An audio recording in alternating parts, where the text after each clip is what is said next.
જૂનાગઢના માણાવદરમાં ધોધમાર વરસાદ વરસ્યો છે। જૂનાગઢથી આ સમાચાર મળી રહ્યા છે। ધોધમાર વરસાદ વરસી રહ્યો છે। માણાવદરમાં ધોધમાર વરસાદ વરસ્યો છે તો માણાવદર પોરબંદર હાઈવે બંધ કરી દેવામાં આવ્યો છે।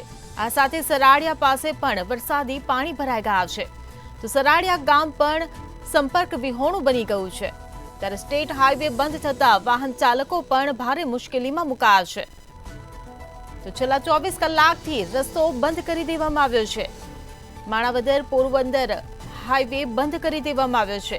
સરાડિયા પાસે વરસાદી પાણી ભરાઈ ગયા છે જેને કારણે રસ્તો બંધ કરાયો છે। સરાડિયા ગામ પણ ભારે વરસાદને કારણે પાણી ભરાવાને કારણે સંપર્ક વિહોણું બન્યું છે। તો જૂનાગઢથી આ સમાચાર મળી રહ્યા છે। જૂનાગઢના માણાવદરમાં ધોધમાર વરસાદ વરસી રહ્યો છે ત્યારે માણાવદર પોરબંદર હાઈવે પણ બંધ કરાયો। જિલ્લામાં છેલ્લા 3 દિવસથી ધોધમાર વરસાદ ચાલુ છે ને જેના પગલે જિલ્લાના 36 જેટલા જે ગામો છે તે સંપર્ક વિહોણા બન્યા છે। માણાવદર પંથકના જે સરાડિયા ગામ ખાતે મંતવ્ય ન્યૂઝની ટીમ પહોંચી છે અને આપ જોઈ શકો છો કે આ સરાડિયા ગામ જવાનો રસ્તો છે તે સંપર્ક વિહોણું બન્યું છે। સરાડિયા ગામમાં પણ પાણી છે તે ભરાયા છે અને જે જૂનાગઢ પોરબંદર જે હાઈવે છે તેના ઉપર પાણી ભરાતા હાલ વાહન વ્યવહાર ખોરવાયું છે। આપણી સાથે સ્થાનિક છે, આપણે તેમની સાથે વાત કરશું। કાકા, કઈ રીતની સ્થિતિ અને હાલ આ જે રસ્તો છે કઈ રીતનો આમ જોયું?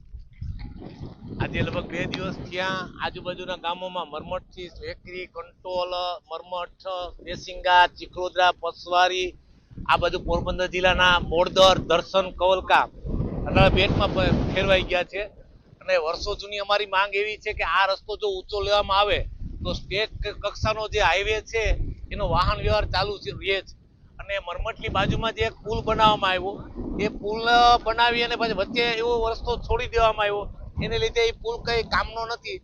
સળંગ સુધી રસ્તો બનાવવામાં આવે તો મોટા ભાગના ઘણા બધા ગામો એવા છે કે પુલ ઊંચો લેવામાં આવે, સરકારશ્રી મોટા મોટા શહેરોમાં ઓવરબ્રિજ બનાવે, અમે તો નાના પુલ માંગીએ છીએ। એટલે શક્ય હોય તો જ્યાં પુલ ઊંચા લેવામાં આવે તો અત્યારે જે અમે બેટમાં ફેરવાઈ ગયા છીએ એ વસ્તુ ન બને।